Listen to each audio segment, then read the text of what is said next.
Kimsə deyir ki, mən musiqili meyxana yazdı, oxudu. Yox, belə şey yoxdur. Meyxana sırf bədahətən deyilən şeyə deyilir. Qalan hamısı mahnıdır. Yəni yazılıb sonradan mahnı ilə Yazıldı, bir şey yazıldı, meyxana deyil. Ya onda belə çıxır ki, tamaşaçı meyxanaçıya lazım olmadığı dəyəri verib də. Dinləyənlərin akisi o deyil. Savadsız. Nə sadəcə orada bir nəsə deyir. Heç özü də bilmir sözü nə dedi, nə də qurtarır. Heç o meyxana belə adlandırmaram da onu. Amma ona çıxardılıb o pulu verəndə mən yanıram ki, bax da, yəni bu o deyil. O qədər başqa söz deyən sahələr var ki, müəllimdən də, meyxana deyəndən də qat-qat çox qazanırlar. Ümumiyyətlə yaşadığımız cəmiyyətin meyxanaya yanaşmasında hansı qüsurlar görürsünüz? Başladı meyxana deyən publikaya işləməyə. O da meyxananın uçuruma apardı. Müasir dövrün meyxanası digər şeylərdə olduğu kimi də kapitalizmin qurbanı oldu deyə bilərik. Mən o rahat həyatı yaşamaq üçün 40 il narahat yaşamışam. 40 il.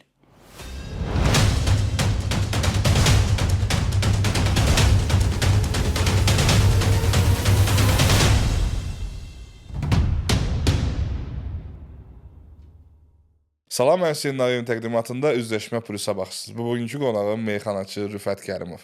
Salam, xoş gəlmisiniz. Salam, salam, xoş gördük. Necəsiz? Yaxşı, şükür. Rüfət Kərimov kimdir və uşaqlığınız harda və necə şərait altında keçib? Rüfət Kərimov elə bir orta statistik Azərbaycanlı. Belə deyək. Sonra elə özüm hiss eləmişəm ki, orta məktəbdən də, sonra ali məktəbdən də, cəmaət arasında olan sevgimdən də hiss eləmişəm ki, mən elə bir seçilmişəm. Mən elə bir hiss eləmişəm ki, Siz o seçilmişdiniz. Allah mənə çox istəyir. Heç bir işıq ucu olmayan yerdən Allah mənə çıxardıb belə. Yəni ki, gəl ora getmədə. Bir sözlə Allahın sevimli bəndəsi. Sevimli bəndəsi. Bunu mən yəni deyirəm, orta məktəbdə də hiss eləmişəm. Uşaqlar mənə çox istəyirdi, müəllimlər mənə çox istəyirdi. Düzdür, öz savadım da vardı. Çünki bizim elə bir qaldığımız binanın altında post var idi, post. Orada qəzet satırdılar. Həm telegraf idi, post idi, bank idi. Orada Zbirbank deyirdi də, Zbirgatilni. Sovet vaxtı. Sovet vaxtı. Orada birinci mərtəbə o idi, Pasulka, Azad, bu tam o, necə deyərlər, sistem idi. Həm də qəzet satırdılar. Artıq qəzetlər olurdu deyən, atam göndərdi mənə 20 qəpik verirdi. Orada qəzet verdilər, belə istədiyim qədər. Sonra öyle bir 4 yaşımdan, 5 yaşımdan bir qəzeti ala yuxarı çıxa 3-cü mərtəbəyə istərsiniz oxuyurdum. Gəldim evdə, atam da yurdu marağım var. O dördüm mən öyle Kommunist, o Pravda, Sovetski Sport, sonra o Komünist qəzetində ayda bir dəfə, yaşlılar bilər də, bizim dövrün adamları bilər, ayda bir dəfə Komünist qəzetinin axırıncı səhifəsində crossword olurdu. Crossword yazırdıq. Onda da ki Google yox idi. Onda Beyinlər var. Beyin məhsulu idi. Maksimum ata kömək eləyirdi sənə. Yazdığını yazırdın, yazmadığını başlayırdın axtarmağa. Yəni o da bir növ inkişaf eləməyə kömək eləyirdi. Orta məktəbdə seçilmişlərdən olduq. 9-cu sinifdə bir dəfə demişəm bunun verişlərin birində. İndi bizim bir tapmaca yarışması vardı. Bizim deyəndə ki, Qaraqaya Assosiasiyası vardı. Orada Kainat Gənclik Mərkəzi vardı. Onların idi, Rahib Rəsulzadə. Bu yaxınlarda zəng elədim, gördüm ki, oğlu götürdü. Dünyasını dəyişib. O da elə təşəkkür elədi ki, bir verişdə atasının adını çəkmişəm. Yəni, Milyon. Milyon tut edeyim, mən hansısa verişdə adını çəkmişəm. Təşəkkür elədi. İndi bu yaxınlarda onlar o layihədə iştirak etdiyimizin diskin verəcəklər bizə. Onu da Xatirə. Həm xatirə, həm də ki, auditoriya təqdim eləmək üçün də. Yəni biz kökümüz olub. Bir çox yerdə demişsiniz ki, mən istəmişəm ki, adımı alim, tarix elmləri doktoru kimi xatırlasın, amma yol belə gətirib ki, meyxanaçı olmuşam. Bəs tarix müəllimi niyə meyxanaçı oldu? Həyatda məcburiyyət yoxdur axı. Yəni ölkədə müəllimliyə yetərincə maddi tərəfdən dəyər verilmədiyi üçün meyxanaçı oldunuz, yoxsa necə baş verdi bu proses? Niyə bir ali təhsilli bir şəxs meyxanaya üst tutdu və bu sahədə məşhurlaşdı? Sualımın əsas kötüyü də nədən ibarətdir? Bildiyim və araşdırdığım qədərilə bir çox meyxanaçılar hal-hazırda və indiyə qədər olan meyxanaçılar demək olar ki, çoxu orta təhsillidir. Təhsil vacib predmetdir insan həyatında. Təhsildən istifadə etdin ya etmədin. Yəni öz həyatında, öz işində təhsildən istifadə etdin, etmədin. Təhsil vacib predmetdir. İstər qız, istər oğlansın. Bütün analara, atalara məsləhət görürəm ki, işləməsələr də, övladları o istiqamətdə işləməsələr də təhsil versinlər. O ki, qaldı müəllimə. Müəllimə, indi siz də yaxşı bilirsiniz, bizə qulaq asanlar da bilir ki, müəllim sözü yaranandan müəllimə hörmət olub. Razıyam. İstər Onun mənəvi tərəfindən hörmət olub da, maddi tərəfindən bəs o qədər ölkəmizdə hal-hazırda hörmət yoxdur. Yox, indi yox. İndi son 1-2 il üçün. Son dövrlərdə 1-2 il yox, 1-5 il olar. Pandemiyadan sonra. O da biz indi kapitalizmə keçib. İndi kapitalizmin bir özümüzü tuturuq da, dövlət olaraq indi biz özümüzü tutmağa başlayırıq. Razıyam. Bəs siz universiteti bitirən zaman Biz universiteti tarix müəllimi işləyən vaxtı çox pis idi vəziyyət. O deyildi vəziyyət. Yəni bir fakt o idi ki, millət vəkillərindən biri demişdi ki, müəllim işi bitirəndən sonra getsin bir yerdə bənna işləsin. Yəni gör o dərəcədə o da biabırçılıq demək olmaz ona. Yəni bu deyir ki, yəni ola bilər ki, o həmin millət vəkili gedib işləyib də 2 dəfə. 2 yerdə işləyib. Ola bilər qardaşı işləyib, əmsi oğlu işləyib, özü işləməsə də. Ola bilər qonşusu işləyib. Hardansa eşidib də. Hardansa eşidib ki, belə bir şey var da. Yəni işləmək olar. Ancaq müəllimin işləmək üçün o biraz elə bir millətin qürurudur ya. Başa düşdünüz? Ola bilər ki, elektrik gəlib 2 yerdə işləsin. Ola bilər mühafizəçi 2 yerdə işləsin. Bu bir şey deyil. Ancaq müəllimin 2 yerdə işləməsi, yəni təsvir edin, bizim evdə biz evi təmir edirdik. Bizim evin kafelini müəllim vururdu. Bizim müəllimimiz vururdu. İşdən çıxıb gəlirdi. Elə bir ustanın köməkçisi idi. Müəllim vururdu. Mən elə bir müəllim bizim evdə araq içirdi. Məsəl üçün ustadır da. Belə sıxılırdım mən ki, o müəllim düz gəlmir axı bu. Yəni müəllim həm tərbiyə versin, həm tərbiyəçi gəlsin sənin evində işləsin. Bu biraz elə bir düz gəlmir də. Yəni həm o müəllimi sındırmaqdır məncə. Müəllim sınır, o cəmiyyət sınır. Cəmiyyət sınır. Müəllim çox böyükdür ya. Bu yəni bir şey Makedoniya İskəndər müəlliminə hörmət eləyib. Biz müəllimlər görmüşük ki, çox mənim müəllimim var idi, fizika müəllimi. Gülürdüm sonradan. O səhnə yadıma düşəndə evdə, indi yadıma düşür o. Utanıram, özümdən utanıram ki, mən vicdansızlıq eləmişim. Mən fizika müəllimini görmüşüm ki, pencəyi buradan sökülüb. Başa düşdünüz, lağ eləyirdi ona. İndi gör müəllim, 3 övladı vardı onun. Məcbur, səhər dururdu Sumqayıtdan, saat 6-da, 7-də zatlar, belə yuxudan dururdu, gəldi Hacı Zeynalabdina Nasosniyə. Avtobusla 1 saatlıq yol, 18-ci mikroyondan gəl Nasosniyə. Dərsdir, 2 növbədə, 2 ismendirlərdi, 2 növbədə saat 9-dan axşam 6-ya can, sonra da yorğun çıxıb gedirdi ki, evinə. Çatdırmırdı da, çox çətinlikdən keçir, dövr keçdi yaxı. İndi yaxşıdır müəllim, indi müəllim var ki, ipoteka ilə evdə verilən müəllimlərə güzəş maksimum səviyyədədir. Müəllimlərə bölgələrdə torpaq verirlər, müəllimlər. Yəni, indi 60 bal toplayan müəllim o sertifikasiyadan, deyəsən sertifikasiyadan, o sertifikasiyadan 60 bal toplayan müəllimlər şəhərdə işdə verirlər, yəni yüksək əmək haqqı da verirlər. Yəni indi repetitorluq da var, əvvəl o da yox idi. İndi repetitorla Olsa belə o qədər qiymət vermirdilər də, dəyər verilmirdi. Yəni şey olaraq, pul olaraq. İndi daha yaxşıdır. da yox, bizdə də bizim dövrdə də vardı repetitorluq. Amma hamı o səviyyəyə gəlib çata bilmirdi də. Elə bil mən bir dənə söz deyim, repetitor təzə bir iş idi deyən, hə? Hər müəllim bacarmırdı. Bacarmırdı. Yəni. Fərdi Biraz müəllimin biznes tərəfi idi də, belə. hər Hər müəllim də biznesmen ola bilməzdi. hər müəllimin evində də o şərait yox idi. Hər müəllimin evində də onu qəbul eləmirdilər. Əvvəl biraz psixologiya başqa idi, axı qısqanclıq Çoxu qadın elementləri. müəllimlər idi. Qadın müəllimlərin evdəki şəraiti, evdə O değildi, yaşadıqları. o değildi. Ona görə biraz çətin Kimin idi. bəxti gətirirdi, o alındırırdı. Ancaq sonradan hamı gördü ki, yəni adaptasiya oldu şəraitə uyğun olaraq. Qonşuda gül kimi gəlirlər uşaqlar, bizdə niyə olmasın? Siz necə oldu deyə tarix müəllimi meyxana? Mən hüquqa girmək istəyirdim. Hüquqa girmək istəyirdim, balım çatmadı. Getdim, düşdüm Lənkərana. Mən ümumiyyətlə o sıralama vardı. Bu sıralamada birinci hüququ yazmışdım. İkinci fərqi yox idi də mənim üçün. Yəni hüquq olmadı hansı olur olsun.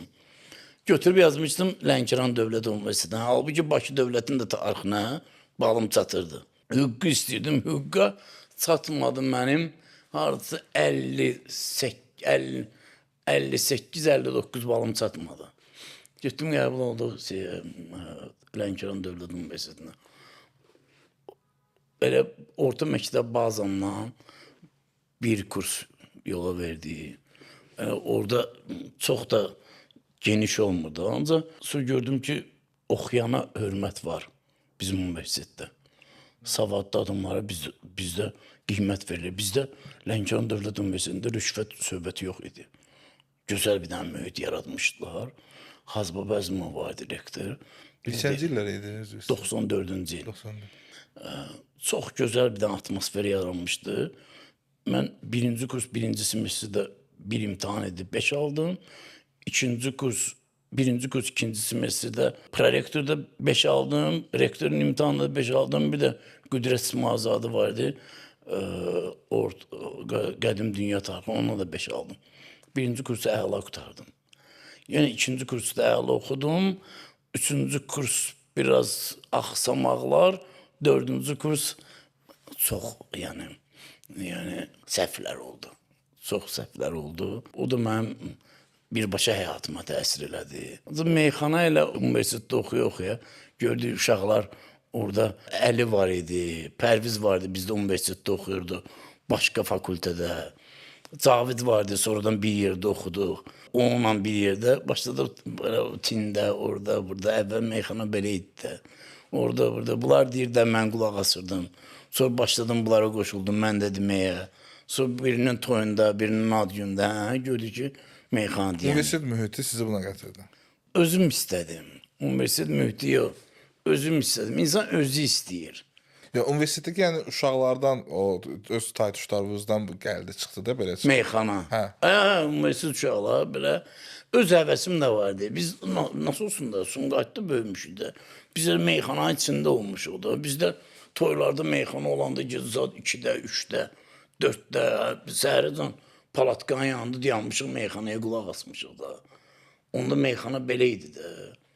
Ancaq tədbirdən tədbirə. Tədbirdən tədbirə burada meyxana, efirdə meyxana 90-cı illərdən başladı. Yəni şeydən başladı, Nizami Rəmzidən başladı. Onda da meyxana deyildi də. Yəni musiqili forması idi.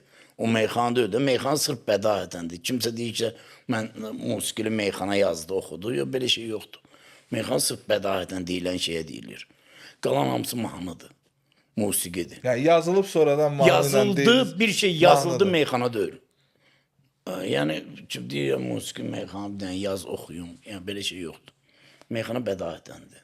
Sən dedin, mən eşitdim, mən dedim, sən eşitdin. Yaxşı, ali təhsilli meyxanaçı olduğunuz sizi necə hiss etdirir? Seçilmirdim. O biri meyxana deyənlərdən seçilmirdim. Sadəcə olaraq publika seçməlidir. Məsələn, bir dəfə bir toyda Aydın bir qafiyə asmışdı. Da ilim möcüzəsi.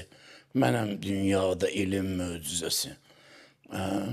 Mən orada bir dənə söz demişdim ki, uşaqlar bugünkü dərsimizin adı Qədim Misirdə Nilin möcüzəsi.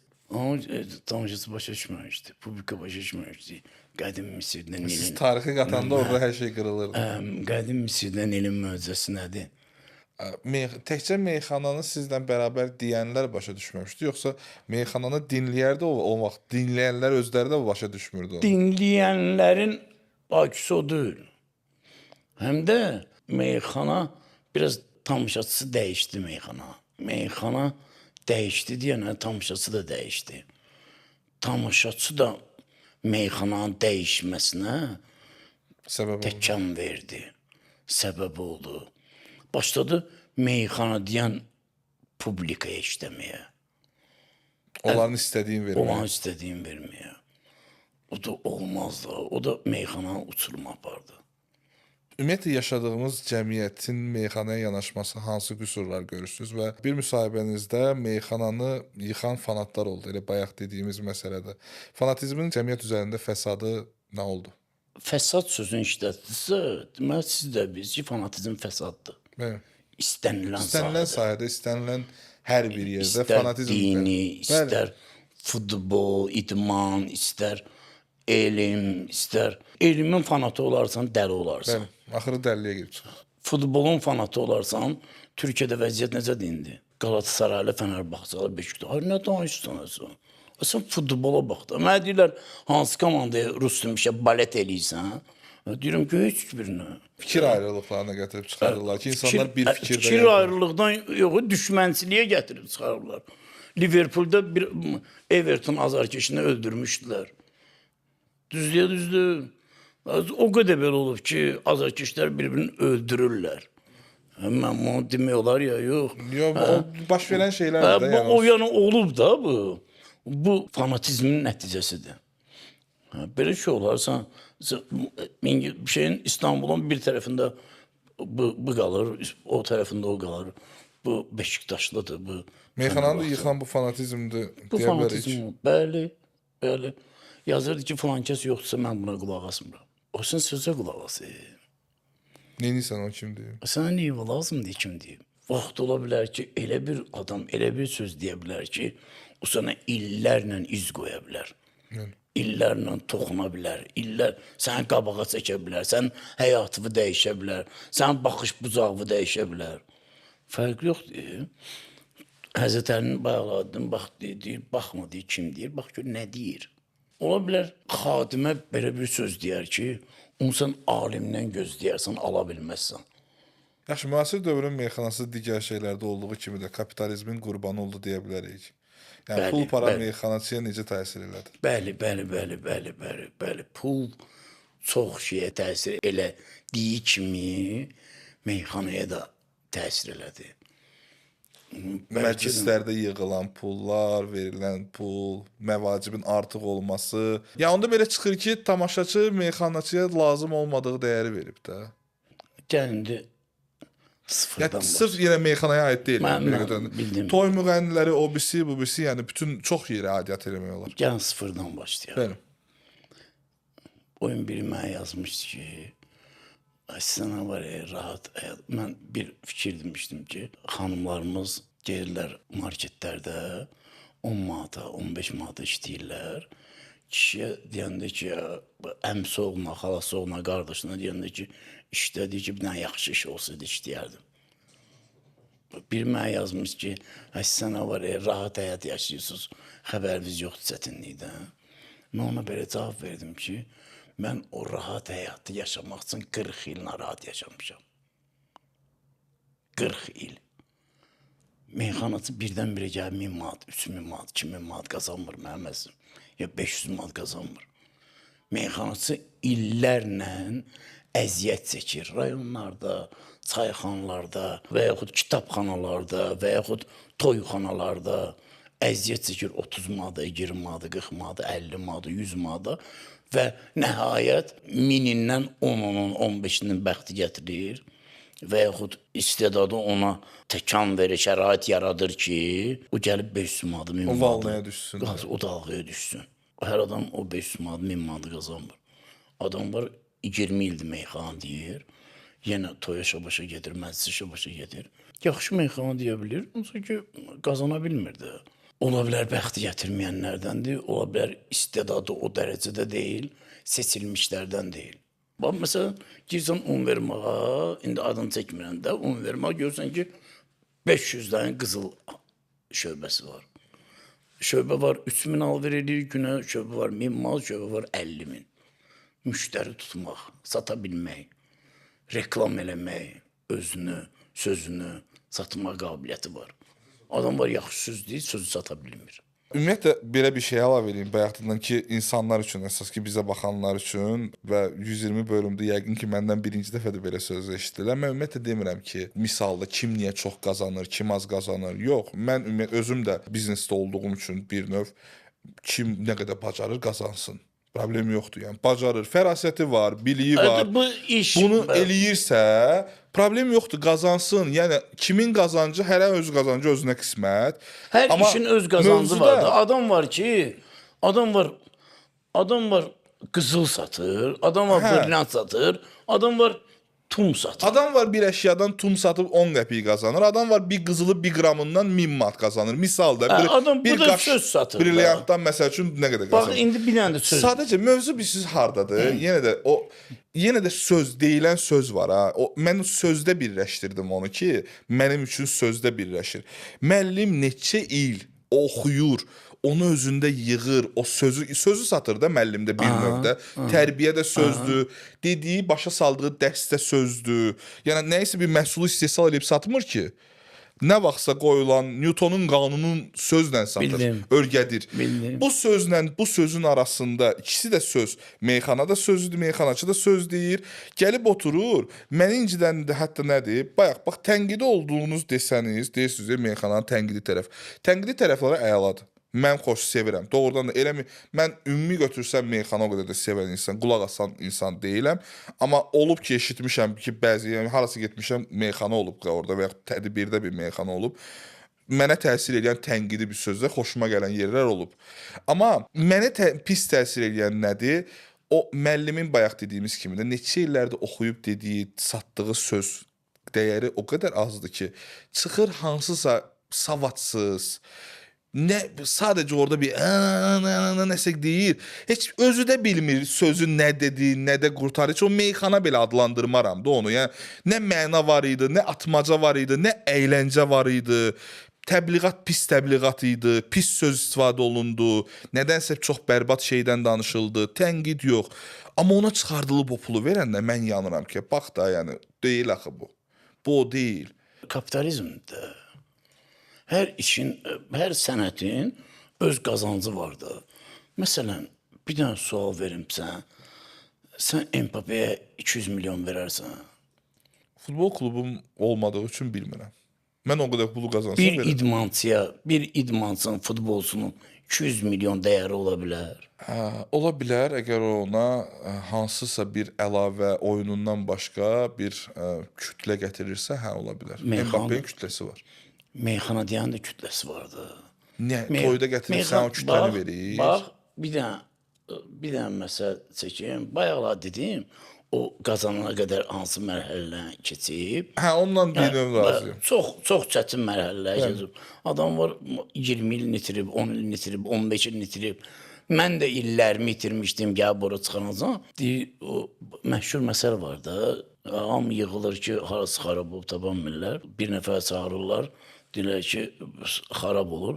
O da götürüb bir dənə balaca çəkiz, belə baxır, belə bir yerə tık bir dənə vurur. Vuran kimi mühərrik işə düşür. Səhər deyirlər ki, biz haqqı deyir, çek göndərəcəm. Çek göndərir, məsələn, 50 min dollar. Deyir, gəldim bir dənə çəkiz vurdum. Deyir ki, o çəkiz vurmaq 2 dollardır. Qalan hara, nə hansı gücdə, necə vurmağı 49.998 dollardır. Ona öyrənənə qədər, ona öyrənənə qədər, o dərəcəyə çatana qədər meyxana deyən də heç nə qazanmır. Adam var ki, ömrünün axırına can qazana bilmir. Başa düşdünüz? Adam var, sənətin qurbanı olur. Qazana bilmir də. Elə güclə başını dolandırır. Siz niyə müəllimi meyxana deyənlə ölçdünüz. Siz müəllimi biznesmenlə niyə ölçmürsünüz? Siz müəllimi futbolçu ilə niyə ölçmürsünüz, fərqləndirmirsiniz? Meyxandiyanı idmançı ilə ölçün də. Ya, ikisi də söz deyir axı, ona görə mövzu ondadır. O qədər başqa söz deyən sahələr var Yəni ki. mən bayaq dedim, mən onlara da belə aid eləyirəm onu. O qədər başqa söz deyən belə sahələr var ki, müəllimlə də, meyxandiyanla da qat-qat çox qazanırlar. Bir zamanlar atanızla birlikdə oturub seyr etdiniz, izlədiyiniz Milyonçu şousunu, intellektual şousunda uğurlu çıxışınızı nəyə borclusunuz? Bu nəticəni atanıza həsr edirsinizmi? Milyonçu mənim o veriliş ümumiyyətlə arzularımın verişidir. Çox yerdə demişdim ki, arzun nədir, ən böyük arzun nədir? İnsan arzuları ilə bilinir də, yəni danışdır ki, arzun nədir, desin. Bir yine ki, nə boydadır bu adam? Adam var, soğuşuna ki, ən böyük arzun nədir, deyim məsələn, 2 milyon pulum olsun, adam var, deyim, villam olsun, adam var, deyir, övladım olsun. Ümumiyyət insanın arzuları onun dünya görüşünün göstəricisidir. Nə boyda doğdu? Bəli. Ümumiyyətlə, insan danışdığının arxasında gizlənir də. İnsan nə boydadırsa o boyda danışır. Adam var, belə pafoslu danışa bilər. O da az müddət. Biraz dərinə gedərsin, görərsin ki, yox, bu da odur, bu əzbərləyib. Elə. Gəl, bu dərinə görürsən ki, yox, bu 8-də 15-dən danışırdı. O ki, qadın milyonsu sırf arzum idi. Bir dəfə cəhd elədim, sənəd verdim, bir ildən sonra mənə cavab gəldi. Onlar bilmirdilər də siz... Rüfət Kərimov gedir. Kərimov kimi, hə.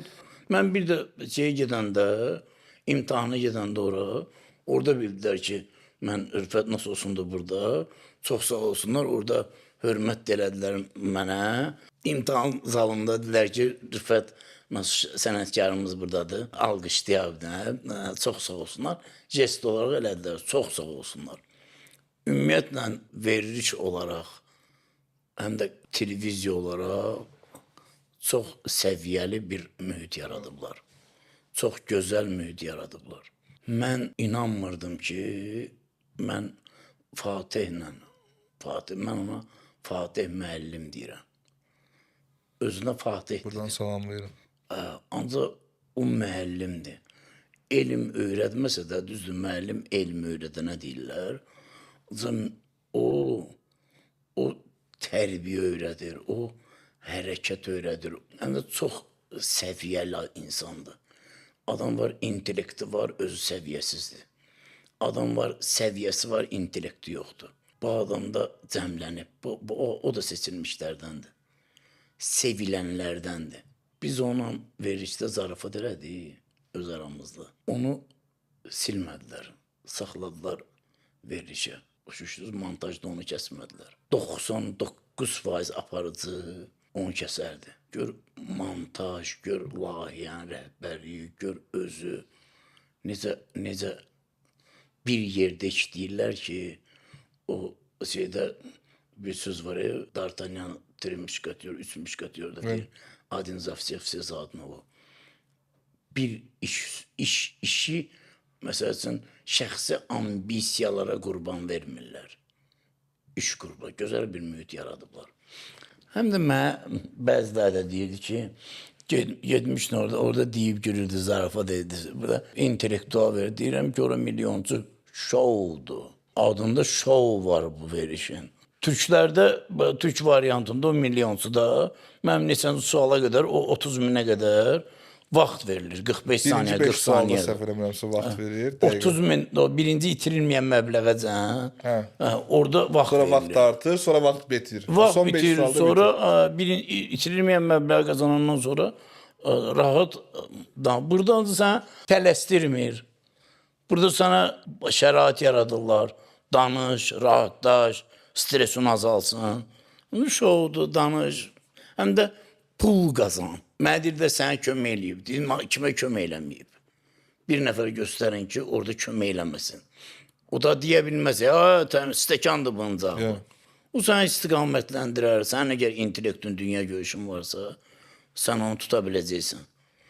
Başa düşdün? Onu o deyə adam deyir ki, o xaricilərdə baxmayıb, bilmirim, ya da o şounun məqsədini bilmir yəni. Mən onu ingilislərdə də baxmışam, türklərdə də baxmışam, bizdə də baxmışam. Bütün variantlar, düz ingilis dilində başa düşməsəm də tərcüməsi ilə başa düşmüşəm. Mən bunun üstündə illərlə işləmişəm. Sadəcə olaraq düşdüm orada onlara da bazıqdan sual vardı, onu bilirdim. Sadəcə olaraq o qədər itirdim özümü ki, sevindiyimdən. Yəni gəldim, çıxdım, oraya qədər gəlib çıxmışdım. Həyəcan var idi. Həyəcan, ilk əvvəldə biraz həyəcan vardı. Mən efir adamıyam da, yəni mən Ona görə sual verirəm. Çünki sizə yad deyil. Yad deyil. Özdə işıq sönüb, bir var tamaşaçını görəsən, işıq sönüb tamaşaçını görmürsən, bir Fatih ilə işləyirsən, o da sənə müsbət enerji verir. Ondan əvvəldə öz dostundan yan bayan oturmuşsan, o da sənə müsbət enerji verir, gəlib çıxmışsan orada. Çox gözəl atmosferdir. Sadəcə olaraq həyəcan nəyin həyəcandır? Birdən udzaran biabır olaram. Amma sizə uduzub biabır olmaqdan əksinə, sizə belə deyim də, sizi indiyə qədər tamam bir kütlə tanıyırdı. Televiziyada var idiniz, meyxanaçı kimi, Rüfət Nasoslu kimi tanıyırdılar. Mən belə qulaq asmayan, meyxanaya yəni dinləməyən və fanat olmayan insan sizi tanıyırdım, eşitmişdim. Yəni sizin şəxs o fərd olaraq insanların qarşısında bilirdim ki, siz tanınırsınız belə elə. Amma Milyonçu şousundan sonra ki, mən o şoya tam belə TV-də baxmamışdım, amma sonradan maraq oldu deyə girdim, oturdum YouTube-da təkrarına baxdım. Sosial şəbəkələrdə çıxıram, TikToku, Instagramı, əyləncə yönlü sosial şəbəkələrdə yoxdur. Hətta LinkedIn-də belə sırf uğur hekayələri, belə də biznes yönümlü və karyera yönümlü bir sosial şəbəkədə belə sizi paylaşırdılar. Və mənə görə bu sizin hal-hazırda indi Milyonçudan sonra əldə etdiyiniz o uğurlu dalğa, uğurlu ad, məncə sizin həyatınızda daha çox şeylərə təsir eləyəcək. Əgər mən orada 300-dən, 500-dən sonra udursaydım, deyirlər ki, meyxanaçı deyir, gəlmir. Elə bu idi. Elə bıdılar da. Filan kəs düz deyir, indi ad çəkmirəm. Filan kəs düz deyirmiş, bunların elə yeri budur. Tindən çıxanların axırı nə olacaq? Ancaq orada bir məsuliyyət var idi da sizin üzərinizdə. Çox böyük. Mən özümü təmsil eləmirdim də. Birbaşa meyxana deyən idim. Meyxana deyən obraz yamaxı. Meyxananın ortasında olanlardan axı. Meyxana deyən Rüfətdir. Yəni. Hansı Rüfət? Meyxana deyən Rüfət. Ona görə birbaşa mən meyxananı təmsil edirdim orada. Demirəm, meyxana deyənlər yığılmışdı. Ola bilər elə meyxana deyən var ki, IQ-su məndən də üstündür. Ola bilər çıxar orada 50 min, 25 minə, 100 minədən gedər. Ola bilər 3 min manatadan gedər, ancaq intellektini göstərə bilər. İndi mənim şansım gətirir, mənim ağlıma gəlib, getmişəm ora. O da bir şanslı məsələsi. Mən inanıram ki, meyxana deyənlərin arasında elə mənə qədər, bəlkə də məndən də çox savadlı insanlar, təhsilli insanlar və həm də təhsillə bərabər intellektli savadlı insanlar var. Sonra mənim ağlım bura qədər işləyib, mən bu yöndə getmişəm, necə deyərlər, öz gücümü göstərmişəm. Öz gücümü də göstərəmədim, çünki tam göstərə bilmədim. İndi belədir də, indi yəqin bu buracandı, bu olmalıydı. Bu məsələnin bir tərəfi, ikinci tərəfi də mən nəyə sevinirəm? Minlərlə rəylər var idi ki, yazılırdı ki, meyxanaya yuxarıdan aşağı baxanlar, baxın meyxana deyən budur. Meyxana budur. Mən ona sevinirdim. Ki, mən sənətimə, bütün sənətin... Bir növ son zamanlarda meyxanaçıların reputasiyası Novelişdə qaldırdınız. Çox düşmüşdü meyxananın reputasiyası. Çünki meyxananın sevənləri qədər də xeytirləri çoxdur da, zəhləsi gedənlər, çox o tərəfdən... O da bilsin nədəndir, mənim əzizim. Bax, açır TikToku canlı. Açır TikToku gör ki, 4 nəfər oturub məsələn Sumqayıtda bir yerdə. Bu sənətin çörək qazanması, iş prinsipi budur da. Bənna gedir 4 nəfər göstərsələr bənna, ev tikir. Məsələn, müəllim göstərsələr müəllim dərs deyir. Futbolçu futbol oynayır. Bu meyxana deyən də işi budur ki, 4 nəfər yan bayan, 5 nəfər deyən oturur, meyxana deyir. Bu meyxana deyən ərəfədə kimsə qışqırır, başa düşdün? Ola bilər meyxana deyən aqressiv olur, fikrin aqressiv İçki çatdırır. məclisi olur və yaxud İçki məclisi olur. Və yaxud oturanlardan kimsə fanat olur, başlayır qışqırmağa. Artıq əski söhbətlər olur. Ola bilər dava da düşə bilər. Hə, meyxananın adı pisə çıxır. Meyxanadan onu istəmir ha. Meyxanadan çünki gəlib bura çörək qazanmağa. Ona lazımdır ki, burada dava olsun. Qutarandan sonra desinlər ki, hardan gəlsən, filan kəsin toyundan. Nə oldu? Getdi meyxanadan axırda dava saldı. Hə, bunları çağırmasan yaxşıdır da. Meyxana birbaşa zərbədir. Meyxana təmsil eləyirdim deyənə, ona görə o məsuliyyət var idi.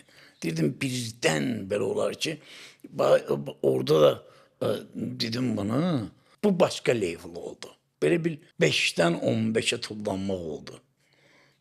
İndi görürəm ki, bayaq sizlə zəngləşəndə dayanmışdım orada. Ən azı bir 5 dəqiqə dayandım da, 5 dəqiqə qardaşı gözlədim. Ən azı bir 20 maşın saxladı. Düşüb gəlirdi, hələ mən hündürdə dayanmışdım. Biri hələ düşdü, gəldi, görüşdü. Bir mal daşıyan maşın idi. Düşdü, gəldi, görüşdü. Özümə də ləzzət eləyir. Bir verilişin, yəni o qədər... Kesin səfər bir marketdən birində müştəri çox idi. Hamısı çox sağ olsun mənim xalqım, mənə dəyər verənlər. Mənə yox, mənə dəyər vermir. Mən nəyə sevinirəm, mənim əzizim? Rüfət Kərimova dəyər vermirlər. Rüfət Kərimovun dəyəri deyil. Bu Rüfət Kərimov həmən Rüfət Kərimovdur. Elmə dəyər verirlər, biliyə dəyər verirlər. Amma bir dənə qaçılmadığımız, qaça bilməyəcəyimiz bir reallıq var da. Siz yox da, Rüfət Nasosunu deyim də. İndi Kərimov deməyim, Rüfət Nasosunu. El arasında hamının meyxanaçı kimi tanıdığı adam yox da. Hansısa bir, sadəcə bir işdə işləyən, tanınmayan, kütlə içində tanınmayan bir adam çıxıb da yenə də o məbləğə qədər gəlib çatsaydı, onu çöldə o qədər tanımayacaqdılar. Mən sizə deyim də, bəs bunun səbəbin... Ya hətta mən belə fikirləşirəm ki, 100 min qazansa belə, sizin o dalğanı ala bəlkə də bilməzdik. Mənim əzim, həkim var orada, 25 min pul qazanıb. Hə. Məndən qat-qat ola bilər, savadlı olsun, qat-qat təhsil verilişə olsun. baxıblar, o qədər əla ajataj deyiblər. verilməyib. Bəli. Ajataj verməyib. Mən ajataj yaratdım nəyə görə? Meyxana deyən. Cəmiyyət meyxana deyəni avara, tində dayanan, pis vərdişləri olan adam kimi qəbul olunur. Və mən verilişə çıxana qədər də bəzi meyxana deyənlərlə bəzi insanların arasında sosial şəbəkələrdə atışmalar da olmuşdu, mübahisələr də olmuşdu. Həm də mənim öz adımda, öz Rüfət Nasosun olaraq biraz cəmiyyətdə tam elə bir özünü təsdiq kimi forma, mühür yox idi.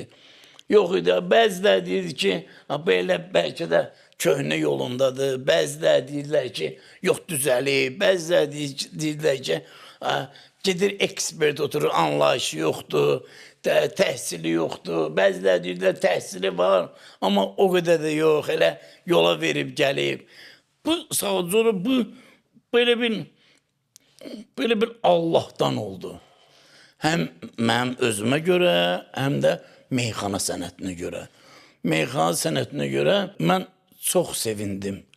Çox sevindim ki, bəzi meyxana deyənlər mənim sevincimi sənətin sevinci kimi, sənətin uğuru kimi qəbul elədilər, paylaşdılar. Məsələn, Nami Qaraçuxur, qeyd eləmək lazımdır. Məsələn, Pərviz Arif var, məsələn, Fariz var, Zeynalov. Bunlar özləri də intellektli adamlardır. Məsələn, sonra Ruslan paylaşdı. Kim paylaşdı? Məndən bəzən soruşurlar, kim paylaşmadı? Deyirəm, paylaşmayanı neynirəm mən? Mənə paylaşanların adı yadımda qalsın. Mənə paylaşanların adı ürəyimdə qalsın.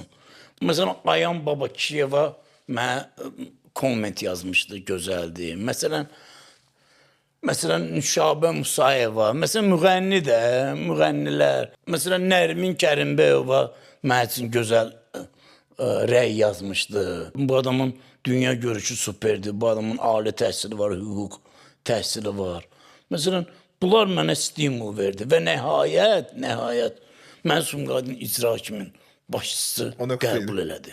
Çağırdı, dəyərləndirdi. O vaxta kimi Rüfət Nasosnu var idi. Bəs mən ona görə mənə dedilər ki, sən dedim mənə qiymət verməyib. Elmə qiymət verib. Təhsilə, savada qiymət verib. İkinci dalğanı bayaqdan danışdığımız mövzu milyonçudan sonraki həyatımızdakı ikinci dalğa. Amma birinci dalğa meyxana ilə bərabər təəssüf ki, adınızın pis vərdişlərlə bir ara, hətta indiyə qədər belə mən sizin haqqınızda, məsəl üçün biz komanda ilə araşdıranda xəbər saytlarında və digər yerlərdə pis vərdişlərlə adınızın yan-yana qoyulması halları var idi. Rüfət Nasosnu, Rüfət Kərimov niyə şərait yaradıb ki, belə olsun? Və səmimilikdən istifadə ediblər deyə bilərik, yoxsa bu məqsəd yönlü addım idi ki, Məqsəd yönlü, necə məqsəd yönlü? Yəni sata bilsin də, malını sata bilsin deyənə. Kimsə məsələn verişə çıxırsan, verişin adını o cür qoyur. İradını bildirsən, xeyri yoxdur, gedib efirə ya sosial şəbəkədə bildirilib və fikirləşmir ki, biz onu yığanacan 1-lə başlamışıq da, 1, yarım, 0.2, 0.4, 0.7, hadi gəlib 10 yığılıb. Sən onu dağıdırsan, mən yenə yığmalıyam yavaş-yavaş. Yenə asta-asta oradan 0.1 zat belə yığmalıyam. Yenə cəm eləməliyəm. İnsanlar maksimum adamdan istifadə edərlər ki, deyir ki, bir dənə bilməm kimin sözüdür, deyir ki, insanlar sənin yanında deyirlər, səndən istifadə edirlər. İstifadə müddətin qutaran kimi uzaqlaşacaqlar. lazımdır. Bu da belədir. Elə bil, sən mənim yaxşı xüsusiyyətimdən istifadə edəsən, mənə verişə çağırmısan, otur, fikirləş ki, mən bundan neyə bilərəm ki, bu adamın nə xüsusiyyəti o? Düzdürsən, mən kimyadan sual verənməzsən, mən ona cavab verə bilməyəcəm.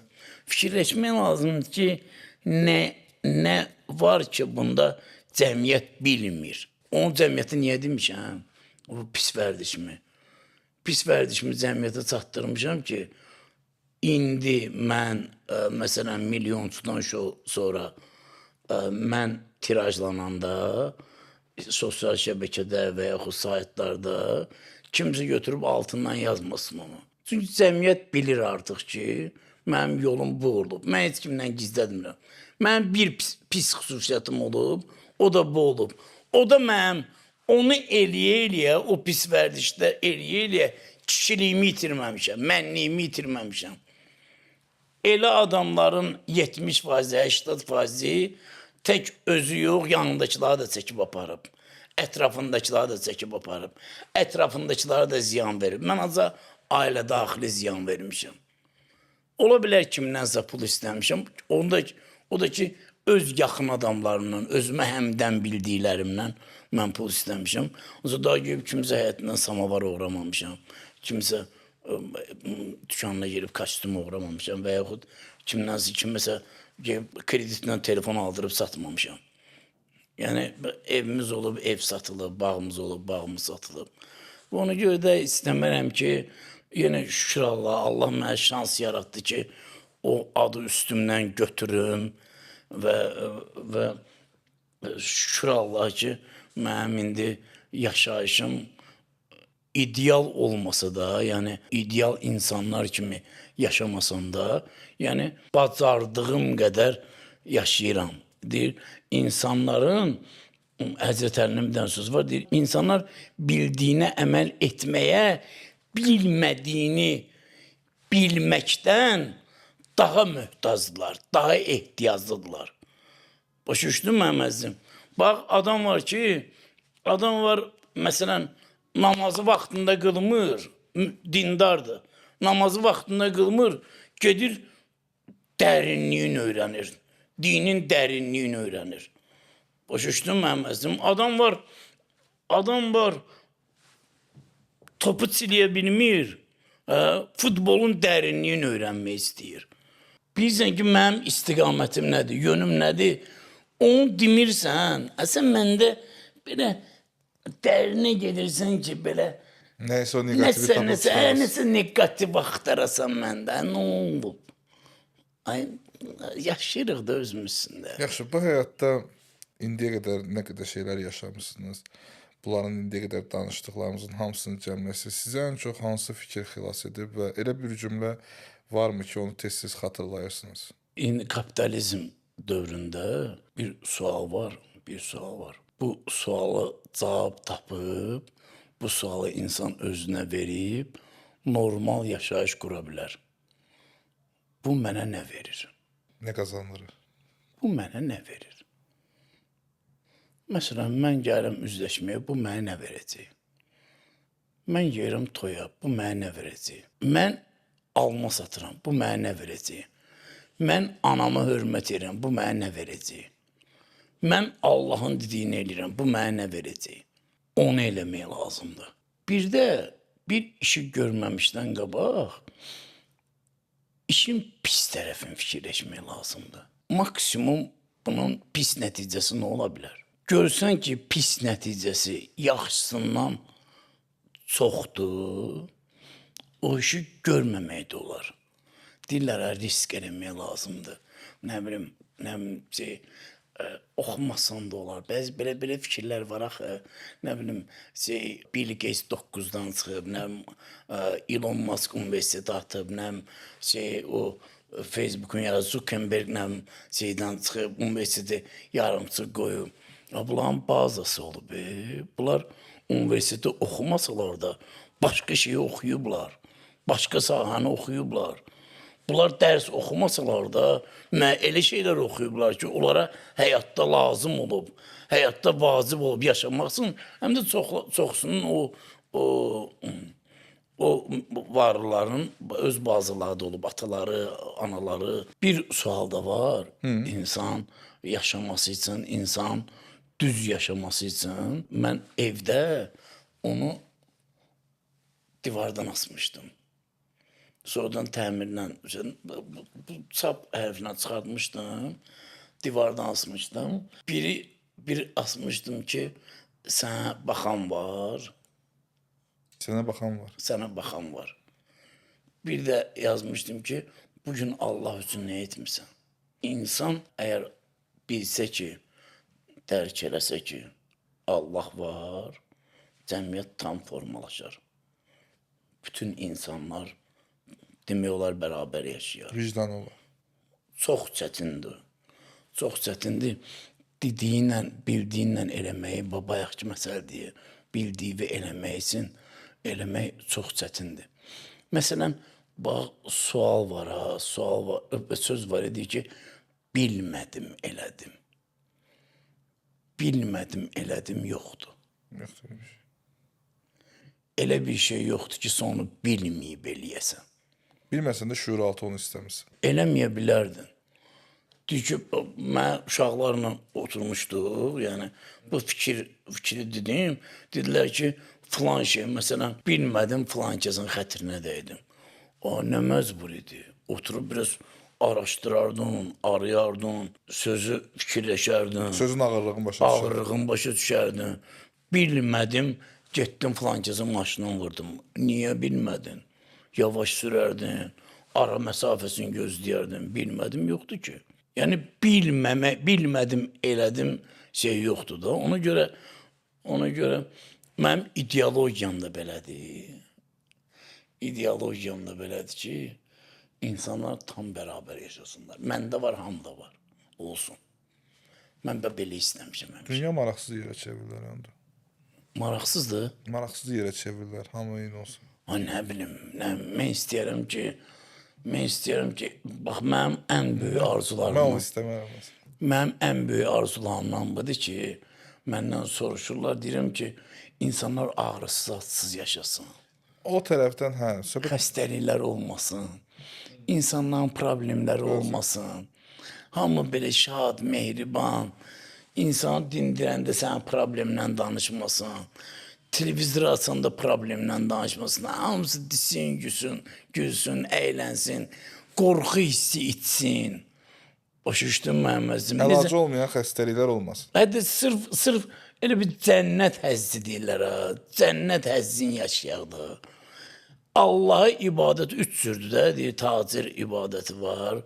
Bir Allah'a sevgi var. Adam var ki, cəhənnəmin qorxusundan şey eləyir, namaz qılır. Adam var cənnətin həvəsindən də gedirsən, murilər zatlar. Adam da var ki, Allah'ı sevir, ibadət eləyir. İnsanların da bir-birinə münasibəti maddiyat, ya qorxu üstündə olmasın, ya hörmət üstündə olmasın, sevgi üstündə olsun. İnşallah. Bunu istəyirəm mən. İnşallah. Son olaraq bir dənə sizdən belə sualım var. Bir cümlə olaraq istəyirəm sizdən. Gənc Rüfətə bir mesaj verə bilsəydiniz, ona nə deyərdiniz? Gənc Rüfətə deyərdim ki, Bir zaman maşını olsaydı, indidən səbirli ol, oxu. Harda imkan düşdü əlimə, oxu, səbirli ol, təmkinli ol. Mən əvvəl deyirdim ki, bax bir dənə belə söz var idi. Əvvəl deyirdi ki, ya inşallah yaxşı olacaq. Sonra bir ara ümidlər qırılmışdı bu şey dövründə, bu pandemiya dövründə. Fikirləşirdim ki, bundan pis olmasın da. Bundan pis olmasın. Pisdir vəziyyət, hər yer bağlı. Doğrudan hamı o vaxt onu bundan pis olmasın da. Yəni yaşayırıq, yenə çölə çıxa bilirik. İnan səmiyyətimə, mən demək istəmirəm. Mən bəlkə də az meyxana deyənlərdən olmuşam ki, mənim ciyərlərimdə problem vardı, ağciyərlərimdə problem vardı. Mənə xəstəliyi tutmaq olmazdı. Mənə həkim demiş ki, sən birinci o koronavirusunu tutsan, öləcəksən, sənə yaşamaq mümkün deyil də. Mənim ciyərlərim yuxarı ətrafında 30% işləmir. Onunla belə mən yardıma çıxmışdım. İmkansız ailələr vardı, işləmirdilər. İndi o pul göndərdi, bu pul göndərdi, biraz özümüzdən, şükür Allaha. Sonra Allah mənə o 150 nəfərlik məclislər oldu ya, icazə verdilər. Orada onun 100 qatını getirdi, nə bilim 50 qatını getirdi, çox getirdi də, yəni başımdan aşacaq dərəcədə getirdim mən, şükür Allaha. Bir işi Allah xatır elə, bir nəfərin üzün güldür, sən tək ibadət namaz deyil, tək ibadət namaz olsaydı, Quranda yazardı ki, namaz qılın, oruç tutun, qutardı, bitdi. Qohumlarına baş çəkməlisən, kasıblara əl tutmalısan, yol çəkməlisən, xeyirli övlad qoymalısan, körpü tikməlisən. Bunlar hamısı bu ibadətin növləridir. Elə bir hərəkət eləyə bilərsən ki, heç nə də eləməsən, bir xeyirli övlad qoysan arxanda, o sənin bütün ibadətlərini, necə deyərlər, cəmləyə bilər. Peyğəmbərin bir əmsi vardı, ona Quranda lənət deyir Allah, təbbət Əbu Ləhəb, Əbu Ləhəbin əlləri qurusu necə ki qurudu da, o Əbu Ləhəb öləndən sonra kimizə yuxusuna girir. Deyir ki, necə də orada halım? O deyir ki, yanıram, istedi, dəhşətdir bura. Ancaq hər həftənin birinci günü səhərin meh gəlir. Səhərin hava gəlir. İndi bilməm nə dərəcədə düzgündür, belə rəvayət edirlər. Deyirlər, hər həftənin birinci gün bir səhərin meh gəlir. Gəlib soruşurlar Peyğəmbərdən ki, belə də, belə hadisə olub. Birinci gündür, ona xəbər veriblər ki, qardaşın Abdullahın oğlu olub. O da onun şərəfinə bir dənə qulu azad edib. Bax, onun savabıdır. Birinci gündə orada belə olur, birinci gündə. Elə bir hərəkət eləyə bilərsən ki, özünə belə o qədər namaz qılan var ki, Allah deyir ki, mən sizə namazınızı məsciddə başınıza vuracam. Ona görə də özümdən sonra Cavan Rüfətə deyirəm ki, səbirli ol, oxu, nəticəsini görəcəksən. Təmkinli ol, səbirli ol, 1000 dəfə səbirli ol. Düzdür, demirəm ki, qorxaq ol, demirəm ki, necə deyərlər, çəkin, necə deyərlər, cəmiyyətdən kənarda qal. Dözümlü ol. Səbirli ol, düzələcək. Hər şeyin, ola bilməz ki, sən hansısa hərəkət və hansısa yaxşı hərəkətin onun Qarşılığı olmasın. qarşılığı olmasın. Çox sağ olun, gəldiniz. Çox sağ olun, Təşəkkür həyatınızı, təcrübələrinizi bizimlə bölüşdünüz. Gələcək karyeranızda, gələcək həyatınızda bol-bol uğurlar arzu edirəm. İnşallah bütün istəkləriniz, bütün arzularınız ildən sonra da reallaşar. İnşallah, inşallah. Çox sağ olun, təşəkkür edirəm. Bu videonun da sonuna gəldik. Üzləşməyə baxırdınız. Gələcək bölümlərdə qonaq qismində kimləri görmək istəyirsinizsə, şərh bölməsində qeyd edə bilərsiniz. Kanala abunə olmağı, videonu bəyənib dostlarınızla paylaşmağı unutmayın. Özünüzə və üzünüzə yaxşı baxın.